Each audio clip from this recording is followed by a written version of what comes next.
जिनको जिताने के लिए मैं यहाँ आया हूँ, हाजीपुर के भाजपा के प्रत्याशी श्री अवधेश सिंह जी, सतीश कुमार जी, राधोपुर के प्रत्याशी, लालगंज के प्रत्याशी श्री संजय कुमार सिंह जी, विनय कुमार सिंह जी, और आज की सभा में आए हुए प्यारे भाइयों बहनों माताओं, आप सभी को मेरा प्रणाम नमस्कार। सबसे पहले मैं महुआ में गोविंदपुर सिंघाड़ा नामक शक्तिपीठ जो है वो शक्तिपीठ को प्रणाम करना चाहता हूँ। बाबा हरिहरनाथ, बाबा पातालेश्वर, बाबा बटेश्वरनाथ और रामचोरा मंदिर को भी मैं प्रणाम कर कर मेरी बात की शुरुआत करना चाहता हूँ। मैं आप सभी को 9 नवंबर से शुरू होने वाले विश्व प्रसिद्ध सोनपुर मेले और कार्तिक पूर्णिमा स्नान की भी बहुत बहुत बधाई देना चाहता हूं। मित्रों, हाजीपुर लोकसभा क्षेत्र हमारे प्रिय नेता स्वर्गीय रामविलास पासवान जी की कर्मस्थली रहा है। रामविलास जी ने पूरा जीवन इस देश के गरीब, पिछड़े और विशेषकर दलितों के उत्कर्ष के लिए बहुत काम किया है। मैं मनपूर्वक आज रामविलास जी के काम को कार्यांजलि देकर उनको प्रणाम करना चाहता हूं। मित्रों, एक जमाने में ये वैशाली जिला इस देश में लोकतंत्र की जननी के रूप में जाना जाता है। यहीं पर वैशाली में ही सबसे पहली देश की संसद बनी थी, यहीं पर लोकतंत्र की स्थापना हुई थी और वही वैशाली जिले ने लालू जी के शासन में, राबड़ी जी के शासन में एक जंगल राज देखा है। जघन्य हत्याकांड, अपराध, खून, फिरौती, अपहरण, ढेर सारे गुनाहों से ये बिहार की सुजलाम सफलाम भूमि को रक्त रंजित करने का काम आरजेडी ने किया था। आज मैं देख रहा था आरजेडी के नेता ने एक बयान दिया है कि हम बिहार को नंबर 1 बना देंगे। भाई तेजस्वी जी, आप बिहार को किस चीज में नंबर 1 बनाना चाहते हो?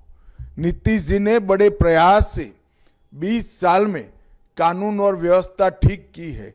क्या आप बिहार को फिर से अपराध में नंबर 1 बनाना चाहते हो? हत्या में नंबर 1 बनाना चाहते हो? फिरौती और अपहरण में नंबर 1 बनाना चाहते हो? लूट में नंबर 1 बनाना चाहते हो? आपकी ये इच्छा आपके मन में ही रह जाएगी, क्योंकि फिर से एक बार बिहार की जनता एनडीए को चुनने जा रही है। नीतीश कुमार जी और नरेंद्र मोदी की जोड़ी को चुनने जा रही है। मित्रों, अभी अभी ये पूरे घमंडिया गठबंधन वाले लोग, इंडी अलायंस वाले लोग चुनावी फायदे के लिए बाबा साहब आंबेडकर जी का नाम लेकर वोट बटोरना चाहते हैं। मैं उनको बताना चाहता हूं कि आंबेडकर जी का सबसे बड़ा अपमान अगर किसी ने किया है तो कांग्रेस पार्टी ने किया है। जब तक कांग्रेस शासन में रही, आंबेडकर जी को भारत रत्न नहीं मिला। जब तक कांग्रेस शासन में रही, पूरा प्रयास किया कि आंबेडकर जी की कोई स्मृति संजोई न जाए। नरेंद्र मोदी जी ने 125वीं जयंती पर 14 अप्रैल को राष्ट्रीय समरसता दिवस घोषित किया, 26 नवंबर को संविधान दिवस घोषित किया और 2016 में ग्रामोदय से भारत उदय का अभियान चलाया। इतना ही नहीं, अंबेडकर जी से जुड़े हुए 5 तीर्थ, मऊ में अंबेडकर जी का जन्म स्थान, लंदन में अध्ययन के दौरान ठहरे थे वो स्थान, नागपुर में दीक्षा भूमि, दिल्ली में महापरिनिर्वाण स्थल और मुंबई में चैत्य भूमि, इस सभी तीर्थ स्थानों का निर्माण भाजपा एनडीए के शासन में ही हुआ है। एनडीए ने एक गरीब दलित के बेटे श्री रामनाथ कोविंद जी को भारत का राष्ट्रपति बनाने का काम भी किया है। भाइयों बहनों, मैं आज आपसे कहकर जाता हूं कि मोदी जी ने अयोध्या में एक भव्य राम मंदिर का निर्माण किया है। यहीं पर समस्तीपुर में, बिहार की भूमि पर ही समस्तीपुर में राम रथ यात्रा में अडवाणी जी को अरेस्ट करने का काम लालू जी ने किया था। इन लोगों ने 550 साल तक, मुगल हो, अंग्रेज हो, कांग्रेसी हो, लालू जी हो, 550 साल तक राम मंदिर को रोका था। मोदी जी ने 2024 जनवरी में राम मंदिर का प्राण प्रतिष्ठा का काम पूरा कर दिया। मगर बिहार सीता माता की जन्मभूमि है। अब हम बिहार में भी सीतामढ़ी में 850 करोड़ रुपए से भव्य सीता मंदिर का निर्माण भी करने वाले हैं। इसका भूमि पूजन हो चुका है और 2 ही साल में मोदी जी के हाथ से इनकी प्राण प्रतिष्ठा का भी काम होगा।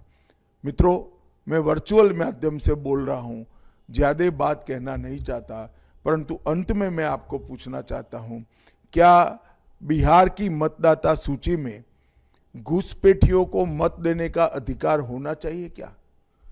मैं जानता हूं आप सभी का जवाब है कि नहीं होना चाहिए। कांग्रेस के नेता राहुल गांधी जी ने बिहार में घुसपैठिया बचाओ यात्रा निकाली थी, क्योंकि ये सभी दल हमारे खिलाफ जो चुनाव लड़ रहे हैं उनके लिए घुसपैठिया एक वोट बैंक है। और मैं मानता हूं कि घुसपैठिया हमारे युवाओं की रोजगारी के बीच में उसको रोजगारी छीनने का काम करते हैं, गरीब का अनाज में हिस्सेदारी लेते हैं और देश को भी असुरक्षित करते हैं। राहुल जी, आपको जितनी घुसपैठिया बचाओ यात्रा निकालनी हो वो निकालो। हम देश से और बिहार से एक एक घुसपैठियों को चुन चुन कर बिहार और देश के बाहर ले जाएंगे और मतदाता सूची से भी इनका नाम निकालने का काम हम करेंगे। ये भारतीय जनता पार्टी का निर्णय है, ये एनडीए का निर्णय है। मित्रों, जंगल राज की वापसी किसी भी तरह से बिहार के लिए अच्छी नहीं है।